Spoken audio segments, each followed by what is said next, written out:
नमस्कार दोस्तों, मैं साइकोलॉजी भाई आर.के. सर के यूट्यूब चैनल पर स्वागत करता हूं। हम लोग जो है 2 यूनिट जो है कंप्लीट कर लिए थे और तीसरे यूनिट में पढ़ रहे थे। तो उसी के क्रम में हम लोग जो है पढ़े कि जो है अधिगम नियोगिता बालक, समस्यात्मक बालक, प्रतिभाशाली बालक, चिंतन भी पढ़े थे। चिंतन के बाद जो है हम लोग जो है समस्या समाधान पढ़े थे। उसी के क्रम में आज हम लोग पढ़ेंगे निर्देशन एवं परामर्श। आपको ये देख करके लगता होगा कि निर्देशन और परामर्श दोनों अलग अलग शब्द हैं। निर्देशन परामर्श जब दोनों अलग अलग शब्द हैं तो हमको दोनों को अलग अलग पढ़ना भी पड़ेगा। इसलिए सबसे पहले हम लोग पढ़ेंगे निर्देशन। सबसे पहले पढ़ेंगे निर्देशन और उसके बाद पढ़ेंगे परामर्श। तो निर्देशन क्या होता है बच्चों? निर्देशन यह होता है कि एक व्यक्ति द्वारा जब दूसरे व्यक्ति को सलाह दी जाती है, यह समस्या का समाधान किया जाता है, परामर्श दी जाती है, तो उसे निर्देशन कहते हैं। यानी जब हम कोई कार्य करते हैं, कोई मुझे सलाह देता है, कोई समस्या का समाधान करवाता है, मुझे मार्गदर्शन करता है, तो वो निर्देशन कहलाता है। निर्देशन की कुछ मनोवैज्ञानिकों ने परिभाषाएं भी दी हैं, जो हम एग्जाम की दृष्टि से जो महत्वपूर्ण हैं, उनमें से 1-2 परिभाषाओं की आपसे चर्चा करेंगे। तो जो पहली परिभाषा निर्देशन की दी है, वो दी है जोन्सबर्ग ने। जोन्स ने पहली परिभाषा दी है। और जोन्स ने क्या बताया निर्देशन के बारे में? तो जोन्स ने बताया कि लक्ष्य निर्धारित करने, जीवन के साथ सामंजस्य स्थापित करने के लिए दी गई सहायता निर्देशन कहलाती है।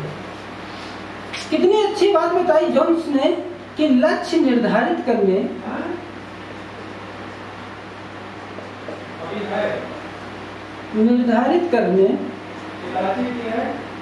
लक्ष्य निर्धारित करने, कामा जीवन के साथ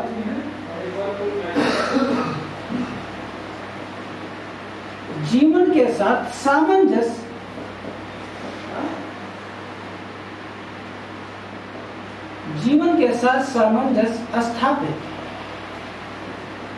स्थापित करने को निर्देशन कहा जाता है। अगली जो परिभाषा दी है निर्देशन की, वो स्किनर ने दी है। स्किनर ने क्या बताया निर्देशन के विषय में, तो उसकी हम लोग चर्चा करते हैं। तो स्किनर ने बताया कि सहायता देने की प्रक्रिया, स्किनर ने बताया सहायता देने की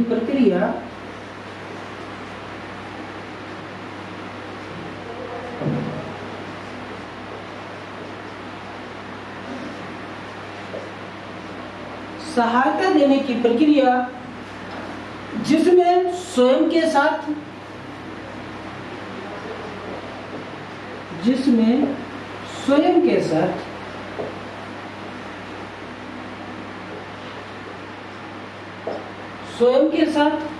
जीवन के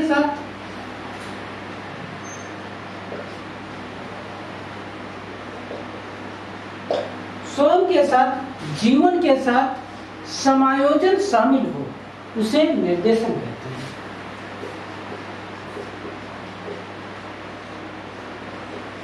समायोजन शामिल हो, उसे निर्देशन कहा जाता है।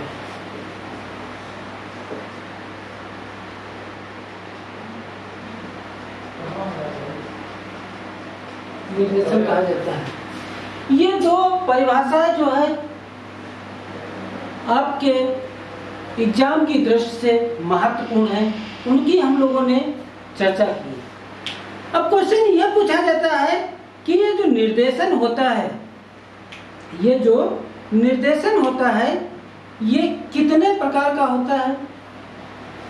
तो निर्देशन जो होता है कितने प्रकार का होता है? तो निर्देशन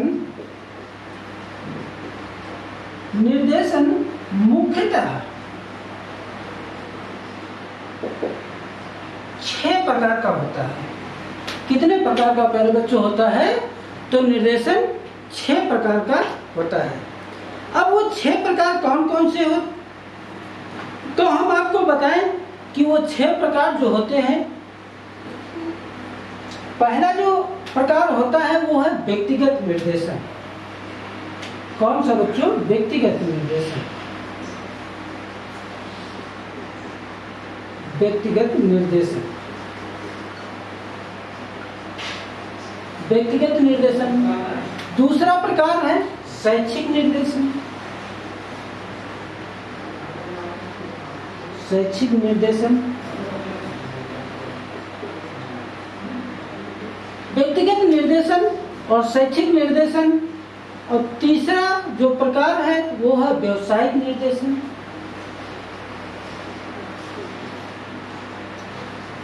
व्यावसायिक निर्देशन।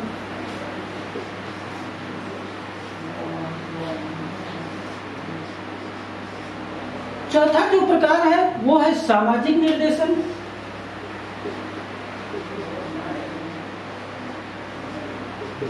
सामाजिक निर्देशन। और पांचवा जो प्रकार है वो है राजनीतिक निर्देशन।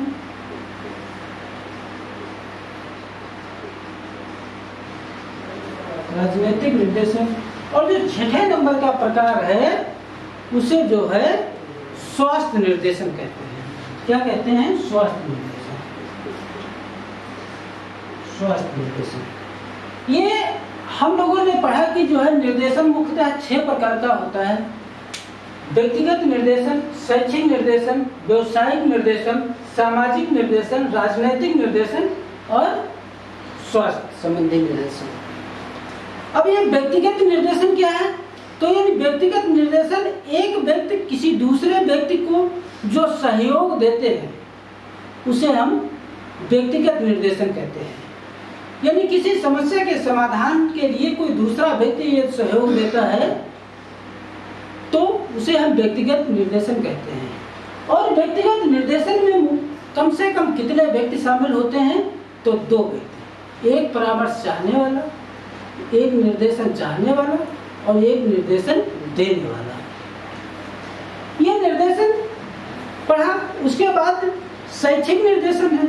शैक्षिक निर्देशन जैसे विषय चुना हुआ, पाठ्यक्रम या शैक्षिक क्षमता के अनुसार हमें क्या क्या चुनना चाहिए। यानी ये शैक्षिक निर्देशन जो है इसमें विषय चुनाव, कौन कौन सी विषय लें, किस विषय के लिए बालक जो है संपूर्ण है, किस विषय में बालक की रुचि है, उस हिसाब से उसे निर्देशन दिया जाता है। अगला जो निर्देशन है वो व्यावसायिक निर्देशन है। इसमें व्यवसाय चुनाव क्षमता एवं रुचि के अनुसार होना चाहिए, उसका निर्देशन दिया जाता है।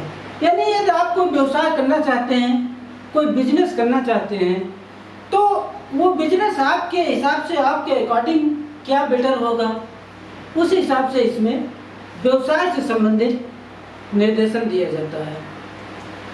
अगला जो निर्देशन है वो सामाजिक निर्देशन है। यानी अपने आप को समाज में, परिवार में, मोहल्ले में या कैसे अपने आप को एडजस्टमेंट करें, उसे हम सामाजिक निर्देशन कहते हैं। कभी कभी देखा होता है कि व्यक्ति अपने आप को जो है घर परिवार में एडजस्टमेंट नहीं कर पाता है, तो जो है व्यक्ति में और जो है परिवार के अन्य सदस्यों में उससे जो है झगड़ा हुआ करता है, क्योंकि वो अपने आप को एडजस्टमेंट ही नहीं कर पा रहा है समाज में, इसलिए इसे सामाजिक निर्देशन कहा जाता है। अगला है राजनीतिक निर्देशन। राजनीतिक यानी इसमें व्यक्ति को स्वदेश रक्षा, धर्मनिरपेक्षता, स्वतंत्रता की जो है जानकारी हो। व्यक्ति कैसे जो है बालक को अपने रक्षा के प्रति, अपने देश के रक्षा प्रति और अपनी स्वतंत्रता के बारे में कैसे जो है समाज को जागरूक करे, उसे राजनीतिक निर्देशन कहते हैं। अगला है स्वास्थ्य संबंधी निर्देशन। इसमें स्वास्थ्य संबंधी जानकारी दी जाती है कि अपने आप को कैसे हम जो है फिट रखें, क्योंकि यदि हम स्वस्थ होंगे तो हमारे अनुकूल ही पूरा वातावरण होगा, और यदि हम फिट नहीं होंगे तो हमारे अनुकूल नहीं होगा। तो इसमें जो है स्वास्थ्य संबंधी निर्देशन दिया जाता है। तो ये हम लोग पढ़े निर्देशन का अर्थ, फिर उस निर्देशन की जो महत्वपूर्ण परिभाषाएं हैं उन पर चर्चा की। फिर निर्देशन कितने प्रकार का होता है तो हम लोगों ने पढ़ा निर्देशन 6 प्रकार का होता है।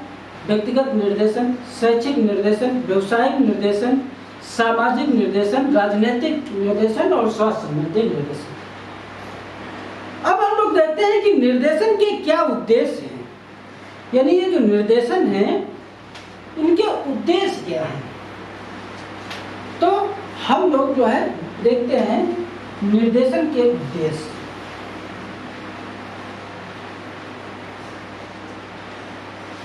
प्यारे बच्चों, ये जो है पहले से आपके टीटी में जो है ये चैप्टर नहीं था, ये अध्याय नहीं जोड़ा गया, लेकिन पिछली बार टीटी से ही ये आपके जो है सिलेबस में एक नया पाठ जोड़ दिया गया, निर्देशन एवं परामर्श। तो हम लोग पढ़ेंगे निर्देशन के क्या उद्देश्य हैं।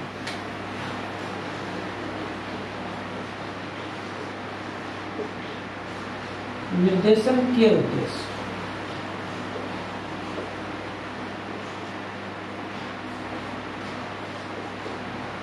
निर्देशन के उद्देश्य, पहला इसका जो उद्देश्य है कि व्यक्ति को उसकी योग्यता अनुरूप शैक्षिक एवं व्यावसायिक अवसरों को ज्ञात कराना, यानी व्यक्ति की योग्यता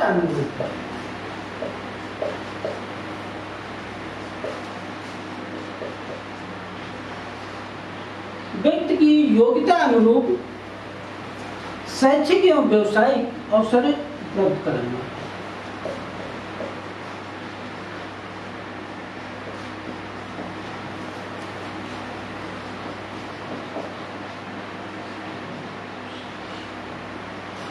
शैक्षिक एवं व्यावसायिक अवसर उपलब्ध कराना।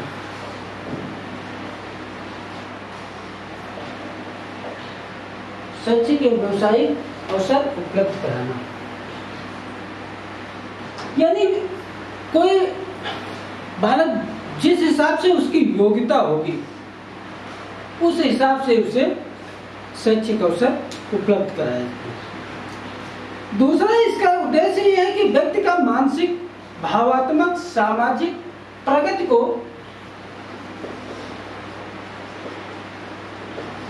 व्यक्ति का मानसिक, सामाजिक, भावात्मक,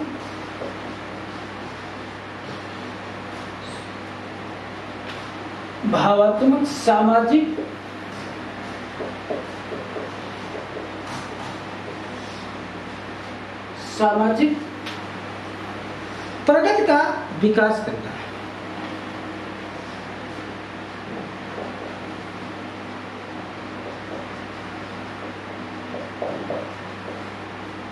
यानी निर्देशन का यह भी एक उद्देश्य है कि व्यक्ति जो है मानसिक, सामाजिक, भावात्मक, सामाजिक स्तर से उसका किस प्रकार से उसकी प्रगति हो सकती है, उसकी उन्नति हो सकती है, इसलिए जो है निर्देशन की आवश्यकता पड़ी है, निर्देशन के उद्देश्य है। अगला इसका उद्देश्य है कि व्यक्ति की योग्यता, रुचियों और क्षमताओं का विकास करना। व्यक्ति की योग्यता, क्षमता,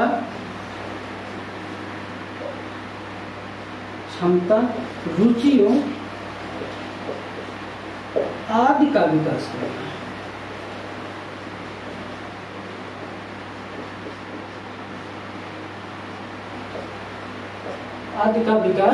करना।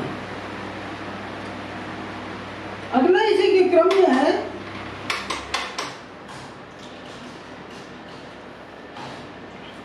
कि व्यक्ति को उस योग्य बनाना कि हर परिस्थिति में व्यक्ति अपने आप को समायोजित कर सके। व्यक्ति को उस योग्य बनाना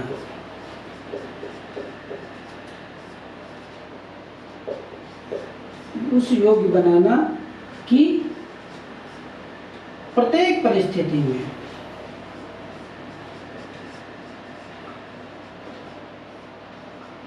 अपने आप को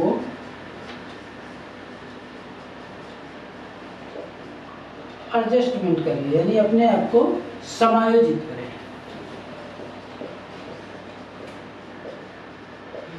समायोजित कर सके। ये इसका अगला पॉइंट था। अगला पॉइंट है कि व्यक्ति को उसकी योग्यता व शक्ति का ज्ञान कराकर, व्यक्ति को उसकी योग्यता शक्ति का ज्ञान कराकर, ताकि वो अपनी क्षमता के अनुसार समाज के लिए उपयोगी योगदान दे सके।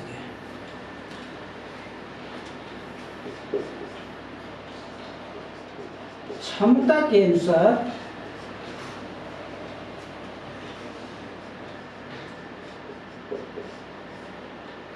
समाज में योगदान दे सके।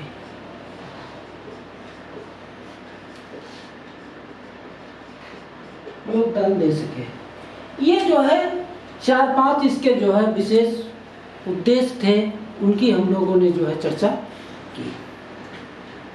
अब क्वेश्चन ये भी पूछा जाता है कि निर्देशन की विधियां कितनी होती हैं। क्वेश्चन पूछा जाता है कि निर्देशन की विधियां कितनी होती हैं। निर्देशन की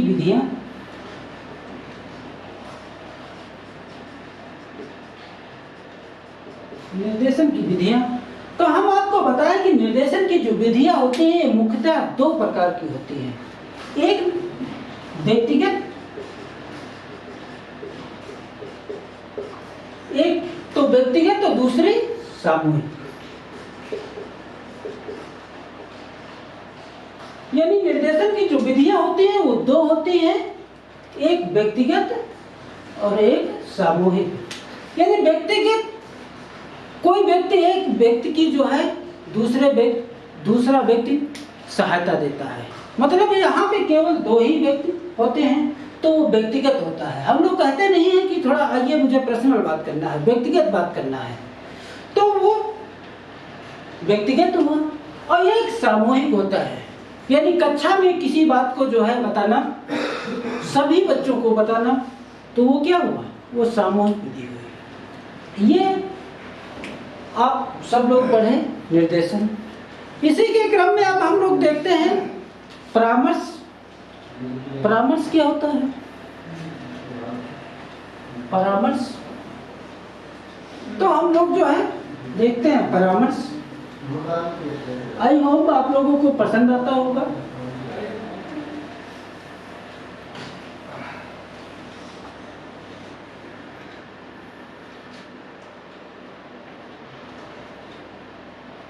परामर्श, अब हम लोग देखते हैं परामर्श। तो परामर्श में क्या है, तो सबसे पहले हम देखते हैं कि परामर्श का अर्थ क्या होता है।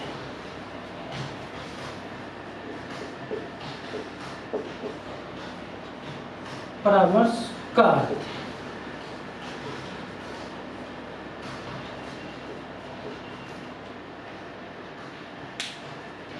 अब आप सब लोग जानते हैं कि परामर्श शब्द अंग्रेजी के काउंसलिंग का हिंदी रूपांतरण है। परामर्श कैसा शब्द है? परामर्श अंग्रेजी के काउंसलिंग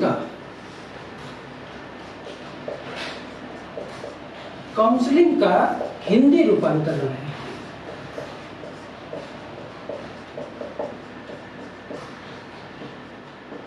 हिंदी रूपांतरण है। परामर्श शब्द में 2 व्यक्तियों में संबंध रहता है, एक परामर्शदाता और दूसरा परामर्श चाहने वाला।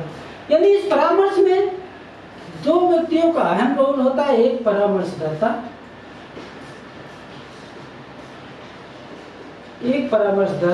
और दूसरा परामर्श चाहने वाला।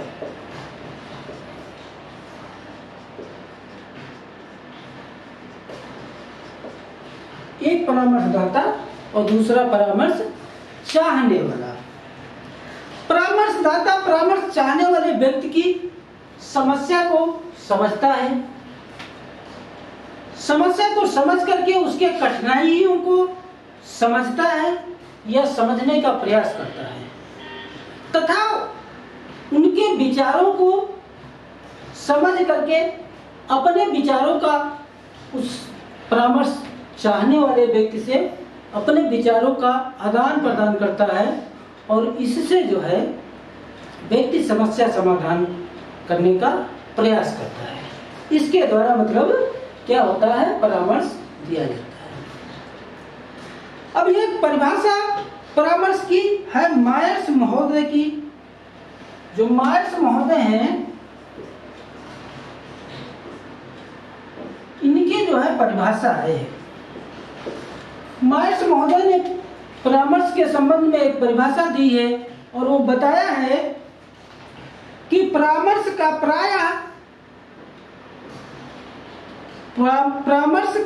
अभिप्राय है कि दो व्यक्तियों के संपर्क में है। परामर्श का अभिप्राय है क्या है, दो व्यक्तियों के संपर्क से है।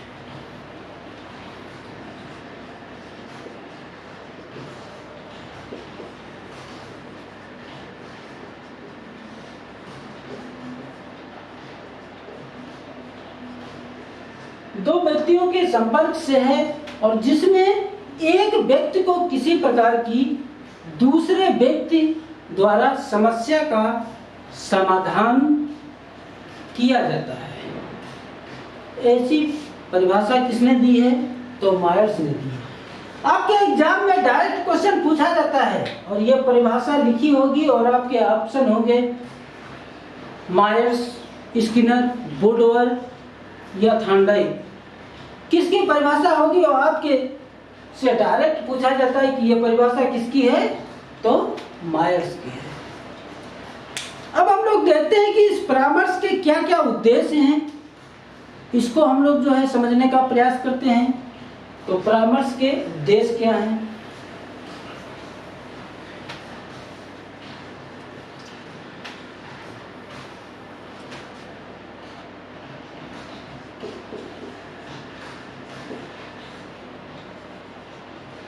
परामर्श के उद्देश्य।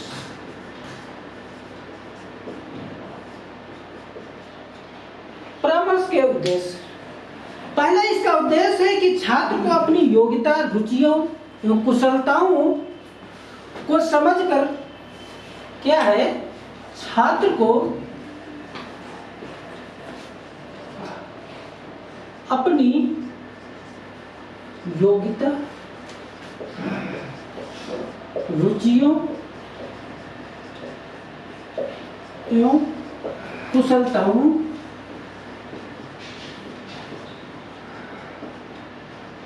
को समझकर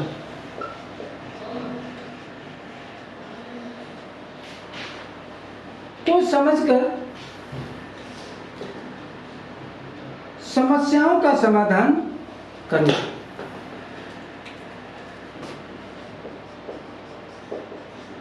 को समझकर समस्याओं का समाधान करना।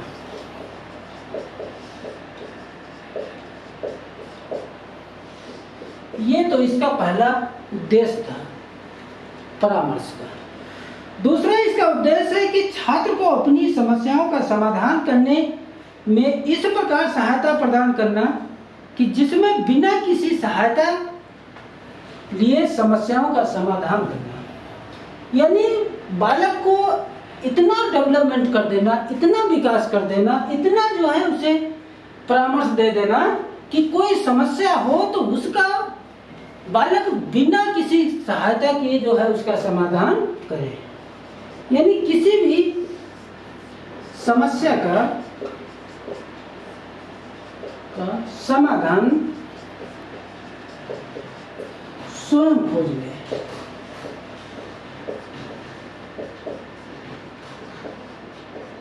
स्वयं खोज ले, ये इसका दूसरा उद्देश्य है। तीसरा इसका यह उद्देश्य है कि परामर्श का उद्देश्य छात्र को अपनी कठिनाइयों को हल करने के लिए योजना बनाने में सहायता देना। यानी जो छात्र की समस्याएं हैं उनको हल करने के लिए जो वो योजना बना रहा है कि हम इस समस्या का समाधान किस प्रकार करेंगे, उसमें उसको जो है परामर्श देना, उसकी सहायता करना।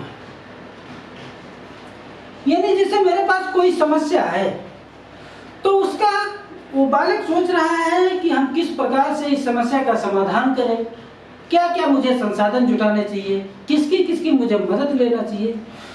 तो वो जो मदद लेना है, किस प्रकार किस व्यक्तियों की मदद लेना है, उसको मतलब गाइड करना। क्या यही जो है परामर्श का उद्देश्य है। अगला उद्देश्य ये है कि परामर्श का उद्देश्य परामर्श लेने को अपनी शैक्षिक, व्यवसायिक एवं व्यक्तिगत समस्याओं को समझना। यानी किसी बालक में जो समस्याएं हैं उसको समझें। जैसे मैं अपने आप को देखता हूँ, मेरी समस्या कोई है और मुझसे लोग जुड़ नहीं पाते हैं, तो मैं अपनी कमियों को देखे साथ में और तब मैं जो है लोगों से जुड़ने का, आपस में सहयोग बनाने का, तालमेल बनाने का प्रयास करें। क्योंकि जो है हम दूसरे की कमियां तो खोजेंगे, लेकिन जो पहले मेरी कमियां हैं पहले तो मैं उनको दूर करूं, तो वो क्या कहलाता है, परामर्श के उद्देश्य कहलाते हैं। अब क्वेश्चन ये बनता है कि ये जो परामर्श के उद्देश्य तो हम लोगों ने पढ़ लिया, लेकिन परामर्श के प्रकार कितने होते हैं। तो हम आपको बताते हैं कि परामर्श के कौन कौन से प्रकार होते हैं।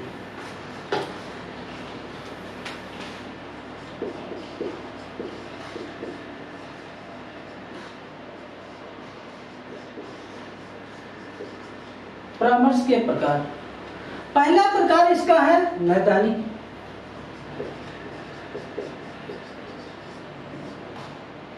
नैदानिक परामर्श।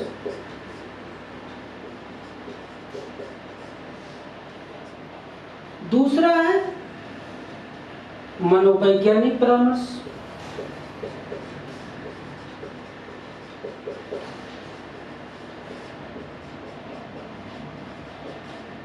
मनोवैज्ञानिक परामर्श। तीसरा है शैक्षिक परामर्श।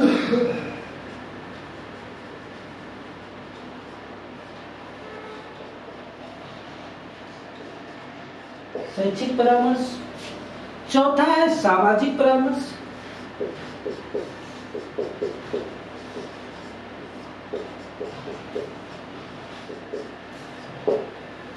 सामाजिक परामर्श। पांचवा व्यवसायिक परामर्श।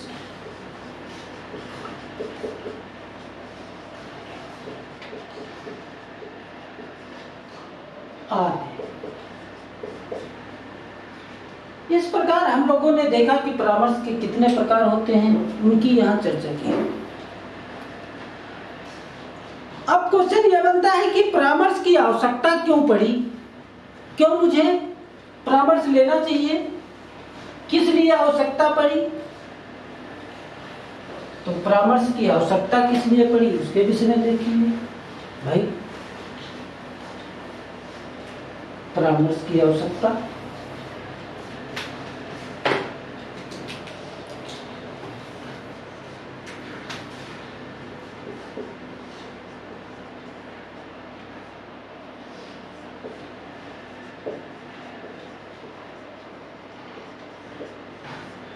परामर्श की आवश्यकता।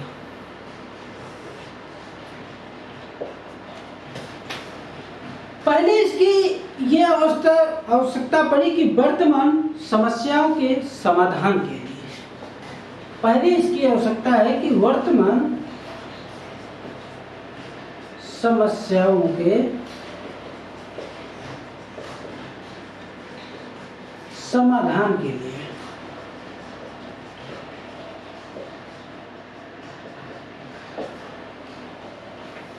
अब दूसरी इसकी क्यों आवश्यकता है, दूसरी इसकी आवश्यकता है कि छात्रों की को अधिगम विकास करने के लिए, छात्रों को अधिगम विकास, अधिगम विकास के लिए। आप सब लोग जानते हैं कि अधिगम माने होता है सीखना, यानी बालक किस प्रकार से बेहतर सीखेंगे उसके लिए इसकी आवश्यकता है। अगला पॉइंट यह है कि विशेष योजनाएं दृष्टिकोण विकसित करने के लिए, यानी बालक में विशेष योजनाएं हैं।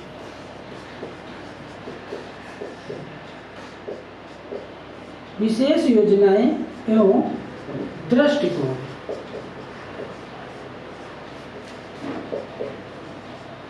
विकसित करने के लिए।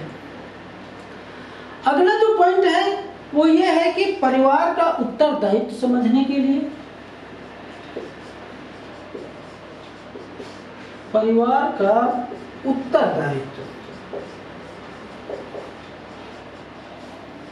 समझने के लिए।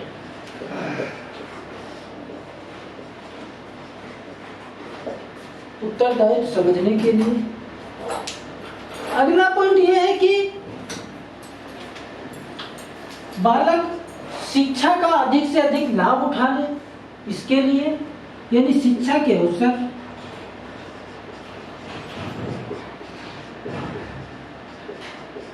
शिक्षा के अवसरों का लाभ उठाने के लिए। आपने देखा कि सरकार जो है शिक्षा को बढ़ावा देने के लिए अनेक प्रकार की तरह तरह की योजनाएं चलाती है, यानी उसका जो है बालक लाभ किस प्रकार उठाए इसके लिए जो है मुझे परामर्श की भी जरूरत होती है, इसलिए आवश्यकता पड़ी। अगला पॉइंट है कि व्यवसाय का जब हम कोई चयन करते हैं तब भी क्या व्यवसाय चयन के लिए, व्यवसाय चयन के लिए। और अगला पॉइंट है कि समाज में सामंजस्य स्थापित करने के लिए, यानी अपने आप को जो है हम घर परिवार एवं समाज में कैसे समायोजित करें।